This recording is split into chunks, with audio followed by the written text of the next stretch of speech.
Telangana assembly వర్షాకాల సమావేశాలు ఈరోజు ఉదయం ప్రారంభమయ్యాయి. ఉదయం 11 గంటలకు ఈ సమావేశాలు ప్రారంభమయ్యాయి.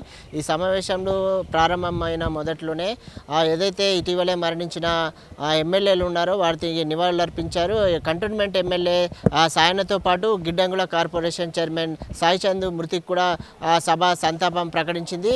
ఆ సంతాపం ప్రకటించిన అనంతరం సభ సంతాప తీర్మానాన్ని సీఎం కేసీఆర్ సభలో ప్రవేశపెట్టారు. అనంతరం సీఎం కేసీఆర్ మాట్లాడుతూ కంటోన్మెంట్ ఎమ్మెల్యే సాయన్న చేసిన కృషిని ఆయన కొనియాడారు. అంటే కంటోన్మెంట్ని జిహెచ్ఎంసీలో కలపాలని కూడా ఆయన చాలాసార్లు ప్రయత్నం చేశారనే విషయాన్ని గుర్తు చేశారు. అలాగే కంటోన్మెంట్ ఎమ్మెల్యే కుటుంబానికి కూడా అన్ని విధాలుగా సహకారిగా ఉంటామని చెప్పి కూడా కేసీఆర్ చెప్పారు. అలాగే కేసీఆర్తో పాటు పలువురు మంత్రులు ఎమ్మెల్యేలు కూడా సంతాపాన్ని ప్రకటించారు. ఏదైతే కంటోన్మెంట్ ఎమ్మెల్యే ఉన్నారో సాయన్నతో ఉన్న అనుబంధాన్ని కూడా వారు పంచుకున్నారు.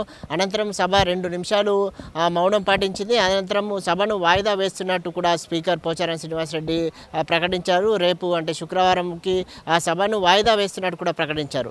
సభ వాయిదా పడ్డ అనంతరం బీఏసీ సమావేశం నిర్వహించారు. ఈ బీఏసీ సమావేశానికి స్పీకర్ పోచారం శ్రీనివాసరెడ్డి నేతృత్వంలో నిర్వహించిన ఈ బీఏసీ సమావేశంలో మంత్రులు హరీష్ రావు, కొప్పులీశ్వర్, నిరంజన్ రెడ్డి, అలాగే మంత్రి గంగుల కమకాలతో పాటు ఇటు ప్రతిపక్ష నేతలైన బట్టి విక్రమార్క, అలాగే అసదుద్దీన్ అక్బరుద్దీన్ ఓవైసీ కూడా పాల్గొన్నారు.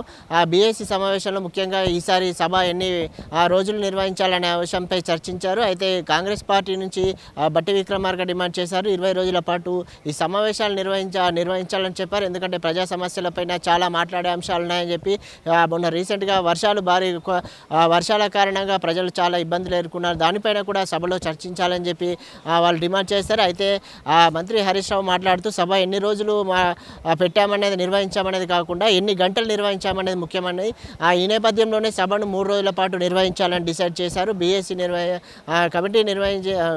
బీఏసీ కమిటీ ప్రకటించింది 3 రోజుల పాటు. అంటే ఈ రోజుతో పాటు రేపు ఎల్లుండి శుక్ర శనివారంలో 3 రోజుల పాటు సభను నిర్వహించాలని, అయితే పూర్తిగా ఏదైతే ప్రజల సమస్యలున్నాయో వీటన్నింటిని కూడా కూలంకషంగా దీంట్లో చర్చించే అవకాశం ఉంటుందని చెప్పి మంత్రులు చెప్పారు. ఆ బీఏసీ సమావేశం అనంతరం కూడా ఇటు బట్టి విక్రమార్క కావచ్చు, అటు అలాగే అసదుద్దీన్ ఓవైసీ కూడా మాట్లాడారు. అయితే సభలో ఏదైతే ప్రజా అంశాలు ఉన్నాయో, ప్రజా సమస్యలు ఉన్నాయో వీటిని కంపల్సరీ చర్చించేందుకు అందరికీ అవకాశం ఇవ్వాలని కూడా కోరారు. అయితే అవసరం అనుకుంటే బీఏసీ సమావేశంలో నిర్ణయించారు. 2 రోజుల పాటు సభను కూడా పెంచుకునే అవకాశం ఉందని కూడా చెప్పారు. ఒకవేళ అవసరం ఉంటే ప్రజా సమస్యలపై చర్చించేందుకు ప్రభుత్వం సిద్ధంగా ఉందని కూడా చెప్పారు. అయితే ఈ బీఏసీ సమావేశానికి ఇటు బీజేపీ పార్టీని పిలవకపోవడంపై ఇటు ఈటెల రాజేందర్ కావచ్చు, ఎమ్మెల్యే రఘునందన్ రావు కావచ్చు తీవ్ర ఆగ్రహాన్ని వ్యక్తం చేశారు. అయితే స్పీకర్కు ఫోన్ చేసి మాకు అసెంబ్లీలో తమకు రూమ్ కేటాయించాలని చెప్పి, అలాగే బీఏసీ సమావేశానికి మమ్మల్ని పిలవాలని చెప్పి కూడా కోరినప్పటికీ వారు మమ్మల్ని పిలవలేదని ఆగ్రహం వ్యక్తం చేస్తున్నారు. ఉమ్మడి రాష్ట్రంలోనే ఒకే ఒక ఎమ్మెల్యే ఉన్న పార్టీలకు కూడా బీఏసీకి ఆహ్వానించి వారిని మాటలు తీసుకొని బీఎస్సీలో చర్చించేవారని చెప్పి ఇక్కడ తెలంగాణ సాధించుకున్నాం. కానీ తెలంగాణలో కూడా మాకు అంటే 2 ఎమ్మెల్యేలు ఉన్నారు, 3 ఎమ్మెల్యేలు బీజేపీ పార్టీని మాకు బీఎస్సీలోకి పిలవడం చాలా దారుణం అని చెప్పారు.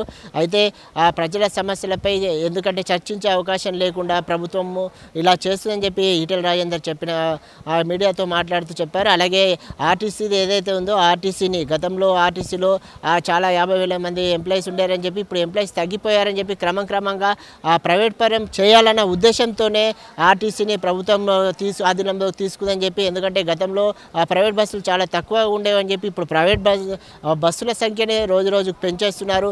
దీన్ని ఎలాగైనా ప్రైవేట్ పరం చేయాలన్న ఉద్దేశంతోనే ఇది ప్రభుత్వానికి తీసుకుంటున్నట్టు కూడా ఈటెల రాజేందర్ విమర్శించారు. అయితే ప్రజా సమస్యలు ఏమన్నాయో ఆ ప్రజా సమస్యలను లేవనెత్తుతామని చెప్పి 2 రోజుల పాటు తమకు అవకాశం ఇవ్వాలని చెప్పి ప్రజల సమస్యలను అసెంబ్లీలో ప్రజల గొంతును వినిపించేందుకు మేము సిద్ధంగా ఉన్నామని చెప్పి ఈటెల రాజేందర్ కూడా చెప్పారు. కెమెరా పర్సన్ గురుమతితో దుమ్మాజీ నవీన్, V3 న్యూస్, హైదరాబాద్.